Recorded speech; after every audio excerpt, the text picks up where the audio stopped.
Hi guys, welcome to my channel. Today I'm with the amazing powerhouse Wandia Gichuru. Thanks for coming on. This is cool. I'm excited. I've never been interviewed by you. You've never been in this space yet. No, I've known you for such a long time. No. It's about time, right? It is. It is. So glad you're here. So I'm doing a series. So thanks to Faraja T, our client. Faraja in Swahili means comfort, ease, your moment of zen. But seeing as this is also Mother's Day, I'd like to ask you, like I said, it's about ease and moment of zen and finding just your space. The opposite of motherhood. There you go. And running this, we know you as MD of Vivo and you're doing an amazing job. I am so glad to be partnering with you. But doing that and raising two beautiful daughters, how do you find the balance? Is there any such thing as balance? Like you said, motherhood is not it's not easy. Wow. My answer is no. It's not. I don't think you'll ever find a perfect balance. I feel as though I'm constantly struggling to do it all. And so in any given day, in any given week, I feel a bit more accomplished on one side, but I've had to give up on another side. Right. So on a day where I've been really focused at work and, managed to meet a few of the milestones that I've been working on or whatever, typically might be a day where I've not spent as much time with my kids, or I haven't had enough time for myself. So I feel that, you've got to look at balance with a time perspective. Okay. So if you look at it in a week, you may not have had balance. But if you look at it over a year, with all those ebbs and flows of where your focus has to go. So what I like to do is sort of take stock. So I do this thing now with my children at the beginning of a year. We'll sit down and say sort of what are some of the big things we want to do this year individually and as a family. What are some themes? So this year we decided we would have kindness as one of our themes. Wow. And with each other? With each other, with ourselves, with their friends. And so at the end of March, beginning of April, we sat down and we're like, okay, let's do a check-in and see. It's been 3 months. And in that we also had personal goals, things that they wanted to achieve independently. And in the spirit of being kind to myself, I try not to have my expectations so high because I will constantly fall short. You will, and you're teaching your daughter, even her, to be kind to herself, regardless if that may not have happened. I'm sure she's caught highly or well in other things and areas in her life. It's also a chance for us to have the kind of conversation that says, how much of the things you want can you work on yourself? Do you, and they're at the age now, one's 13, one's 15, where I'm like, you have a lot more control than you might have had 2, 3, 4 years ago. So there's nothing to stop you doing your research and finding who might be a good tennis coach. Well done. You don't have the money to start paying for classes, but you can do some of the homework. You can take this a step further. Be proactive. Take some initiative. And I'm seeing that happening more and more. So it's a constant evolution, isn't it? Yeah. But I love that you're introducing independence already and responsibility. That's what it is. Especially like I was going to ask you in this day and age of, I think we're more empowered than we've ever been as women, and I guess it's going to continue going on as we go. Yet there's the flip side of it where you need to look a certain way to be accepted, and I guess that's always been there. The fitting in journey. Yeah, but I think social media has exacerbated that too completely. Much, huh? Yeah. So for you, and you said they're both teenagers, 15 and 13. How do you navigate through that with them in a healthy way? Luckily they're not yet at a stage where they're that conscious. They're conscious, but they're not overly conscious. They're not yet into serious makeup and stuff like that. I'm seeing the signs. I'm seeing some of my makeup moving in the drawers, which means someone has come and played around with it.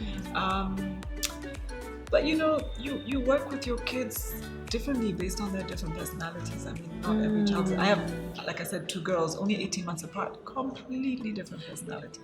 So for me, the big thing around motherhood, and because there are no 2 children alike, there are no 2 mothers alike, is communication, and it's just to keep talking, and you discover a new thing every day. And I'm a firm believer in honest conversation. So it's a journey. It's a journey. It's a journey. But I love that it's honest. And being real about some of those what are considered negative emotions like jealousy or envy or insecurity. Have the conversation with your children. Yeah, have it as it's happening, or very soon after it happens, and say, what was that? Why did you feel that way? Why did you feel that way? What do you think? But in a non-punishment, judgmental space, And it sometimes works, sometimes it doesn't. Sometimes those conversations fall flat because someone gets emotional somewhere through, and you see, you always just never understand me. Why do you need to know? Teenage. But the good thing about that, I think, is later on they'll know if something happens, they can talk to mommy about I hope so. Yeah. I hope so. And I hope they can talk to each other. Each other. You have twins. Yeah, so you're raising them at the same time, but I'm sure they have different personalities. It is, and also I have to also be very intentional. I think people naturally assume they're twins, so of course they're best friends. Of course I think because they're together all the time, they're in the womb in the same space.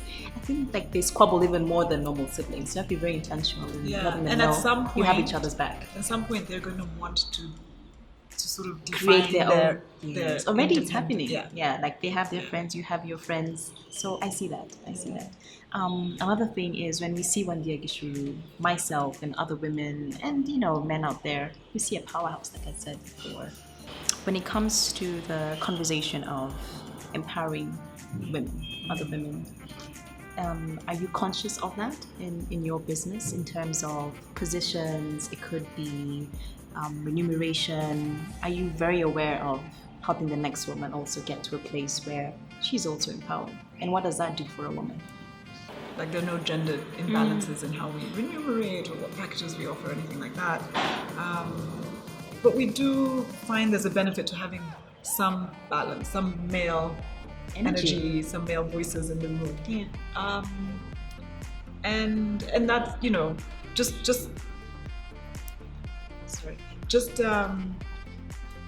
just to bring a richer conversation and different perspectives and different ways of looking at things. Yeah. What I found interesting though, and this is more from my own employment history, is that often when a woman works for another woman, they find that more difficult than working for a man. That's true. And I would say men sometimes say the same thing, like they find it easier to manage a woman than another man.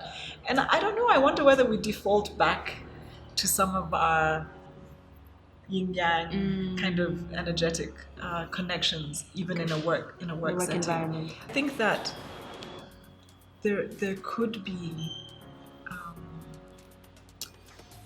in some circumstances a tendency for us as women to feel as though people should be softer with us and look at us, don't look at us, like we're more sensitive. And I think sometimes we can play that card a little too much. Sometimes. I mean, not always. I understand. And I think we shouldn't. I think we should allow men to be a bit more sensitive. Yeah. And we should allow women to be a little tougher. But you bring out a dynamic as a woman in your position of power. How do you navigate that power as a woman and not do it like a man? That making sense? Because I think you would see with women, and I think I've had people talk about this, when they get to a position of power, like they even change their aura, like they become more like dudes. There you go. Yeah, maybe for you, your feminine power is your power. It's interesting. It's a really long conversation. It is, but okay. I feel as though part of, as I've gotten older, I have been more conscious of the need to allow my feminine power to be, because subconsciously I had shifted and moved a lot more into a sort of masculine energy space. Being the problem solver, being the decision maker, being the person, and I do it at home as much as I do it at work. So it comes naturally. That people come to with their issues, and it's kind of like, well, when do you, when do you allow yourself to just be as opposed to do? Which is, I think, sometimes how feminine versus masculine is explained. So Wandia, not many people know this, but many people assume Wandia is, I've been told, 35, 36. Really? I was like, wow.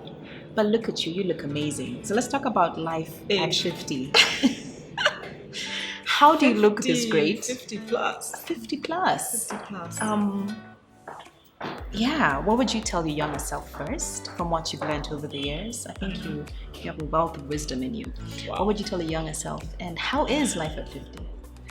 I think one of the biggest lessons that I learned, I wish I had learned earlier in life, was how much our thoughts control our feelings, and that we can choose our thoughts. I think I spent a lot of my 20s and 30s kind of feeling almost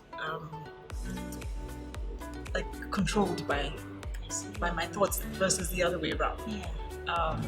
And that's kind of true for emotions as well. That you can decide what to feel. You can decide what, we will always have emotions, but we can decide how much to let them control us versus how much we can try and control them. So an analogy that I heard recently, which just works for me so strongly, is our emotions are like a horse. Yeah. And we're the rider. The horse is powerful. The horse is much more powerful than the person riding it. But the person riding it holds the reins, and to a large extent, depending on their skill, can control and manipulate the horse. And so, when you're young, you kind of feel, well, this is how I feel, and I'm annoyed, so there's nothing I can do about it. Like when, even with my 15-year-old, when she's having a fit, and she'll just be like, well, I don't know why I'm saying what I'm saying, but that's just how I feel. And I'm like, actually, you can control that. You can take a deep breath, and you can think a little bit more about why you might be feeling that way, and not act on it so quickly. So that's one thing. And maybe just to remind, I think I would tell my younger self, it's not all that serious. Yeah? Do you know what I mean? Like, life is really, I really truly believe life is, God made us because we thought we'd enjoy it. Like, it's meant to be this adventure, and it's not all fun, but it's, it's not meant to be this drag, this difficult, painful experience. Like, and that's the choice. But also part two, that's a choice. Goes back to choice, deciding what outcome you want for yourself. Yeah, so I think those would be the main lessons that I would. Although I think, to a large extent, people have to go through what they go through to get to where they're supposed to get. That's true. That's true. And your life journey could lead you to that point where you realize, I don't have to feel this way. Every single thing, everything that I've ever experienced has led me to this moment sitting here with you right now. Everything. Do you know what I mean? To no regrets? No, unless you don't like where you are. Okay. But if you're okay with where you are, then how can you regret anything? Tweetable. Like, let's all tweet that. If you're okay with where you are, how can you regret anything? That's so because true. had anything been different, you wouldn't be here. That's so true. Love that. Love that. So what does Wandia do for fun? With the kids, as yourself, what do you do to unwind and have a good time? So I don't need to answer the age question. Oh yes, I think that summed up everything. So okay, all right. I guess they're kind of combined. Let me see if I can combine the two questions. Okay. So what does a 50-year-old, 50 how is plus life? year old do for fun? Well, something I'm much more conscious of as well as I've aged is staying fit, staying healthy. Yes. I would definitely advise my younger self to work out. To start thinking about that a little earlier, because you don't just wake up at 50 and then say, ooh, okay, now I need to. Well, you could, in some ways I've done that, but it would be so much easier if I had started taking those steps much earlier. A 30-year-old who starts having regular exercise and starts thinking about their health will find themselves so much healthier and fitter at 50 than someone who's not paid attention. And it's so funny how my body changed immediately. I turned 29. Yeah. I was like, but I could eat this and this wouldn't happen. Or I could do this and this wouldn't happen. Now, my 30s is learning that Grace, I have to be so conscious and so intentional in what I'm eating, and it's true about exercising. Anything that needs a long-term view. Yeah. So whether it's your finances, putting aside that tiny bit of money from when you're in your 20s, will be so much more by the time you get to your 40s and 50s. Same thing, being that little bit more conscious about what you eat and what you exercise, how often you exercise. You will get compounding benefits later in life. So now I'm in my 50s, and what I try to do now is get as many multiple benefits from the same thing. So if I can combine some form of wellness or exercise or fitness with some fun and connection. So if I can go dancing with friends, then I'm burning calories, I'm having fun, I'm tapping into my feminine energy, and I'm connecting with my friends as I do that. So it's like I look for multiple sort of ticks with the same thing. So a way to keep connected with my children is to go for a walk with them. So we're outdoors, so I'm connecting with nature, connecting with them. You're burning calories. I'm burning some calories, I'm taking deep breaths, I'm getting off my phone. So it's how can you do those? So if I'm alone, when I walk, I'll listen to a podcast. And I try to walk outside. Fresh air. Okay. Not the treadmill. So it's stuff, but the thing I love to do, fun-wise, is dance. We see that. If you follow Wandia, you get a glimpse of that. I love to dance. Are you enjoying your 50s? Could you say you are? Yes and no. What's the flip side of it?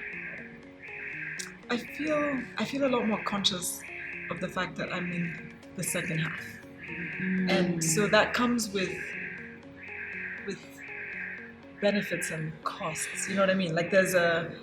There's a consciousness of the limitation of time. You're now more aware of that it. Helps. Which helps me make better decisions. So I'm a lot more conscious of. I can't mess up now. What I do it this way. Yeah, what I spend my time doing. Is that something I really want to do? Is that something I really feel I can add value? So I'm never bored anymore, and I'm always I get to the end of the day wishing the day had more hours. Because you're completely engaged in what you're doing. And because you have a finite, whether that's a year or 10 years or 50 years, I just, there's no way it can be more than what I've had. Well, let me not say no way, but it's unlikely to be more than what I've had. If I get to 102, look at that. Then that will be exactly where I've gotten to now.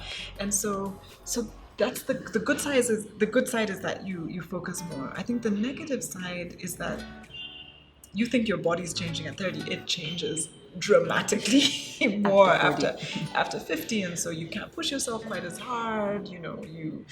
Everything starts to you look great. Drop, and you don't have the same energy level. So you've got to be more conscious of that. You've got to. Which goes back to what you're eating and exercising to give you energy levels. And when I trained to be a coach, we would encourage to look for the gift in anything. In anything, even the worst thing. Well, what is the gift in that? Even if it's just a recognition that it can always be worse. If you're here to tell the story, it means you're still here. Do you know what I mean? But with menopause, I'm like, okay, so what is the gift? And yes, finally you can stop menstruating. You don't have to worry about period pains or whatever else. But it's like finally you get to that point, and then there's another thing, and then you're handed this thing, and that's been a struggle. But it will end. It will pass. As we wrap. Yeah. How is, if you're okay with, how is love as you grow older? Ooh. You love that conversation, right? I mean, I'm a hopeless romantic, so I know. love is love. I mean, I don't think it gets any less exciting. Yeah. Yeah, I mean, can I tell you, like, some of the love stories that make me most excited is when I hear about, people in their 80s falling in love, and going to an old people's home and then meeting the love of their life. Or I think love is eternal, and I don't think it matters what age you are or what history you've had and how many bad relationships you've had in the past. I think there's always room to fall in love and to experience a whole new love. And I think one of the mistakes we make is that we think pain from the past should, make us more Guarded or pessimistic, and I'm just like, no, not at all. I think all it does is it makes you wiser. It makes you more clear about what you don't want. That's what I'm learning as I'm older. Or what to avoid, or it makes you smarter about recognizing the signs. Like, I'm very clear now about what matters to me in a relationship, and so onset, I think I'm making much better choices. Okay. Yeah, so get better with time. It does. Yeah. Thank you. Thank you so much. And to say thank you, I have a little something for you. Yay. I have in here. We have Faraja tea. You like tea? I love tea. I know you love reading. This is a good thing. I drink a cup of tea that looks just like that every night. Every night I sit with my mug and I close my eyes and I drink a cup look of at tea. that. Yes. So you try this and let me know what you think. I have will. a t-shirt in here for you, and an apron, and much. even more tea, and I have a mug. My cameraman is taking my mug. Can I have my mug, please? Thank you very much. Oh, thank you. So you told me you like taking your tea when you're going to bed. But yes, next this is time? For when I'm in the car. This is perfect. You can try that. Yay! Yeah? Thank you. Thank you so much. Enjoy the tea, and we'll keep rooting for you. Thank you. And we're looking forward to seeing you're what you're build. with us on this journey. I'm with you on this you're journey. Part of the building. Indeed. Please, thank you so much for watching. Follow Wandia, she's amazing. Follow Vivo, shop Vivo, wear Vivo. And thank you for watching and drink Faraja tea. See you next time. Bye. Thank you.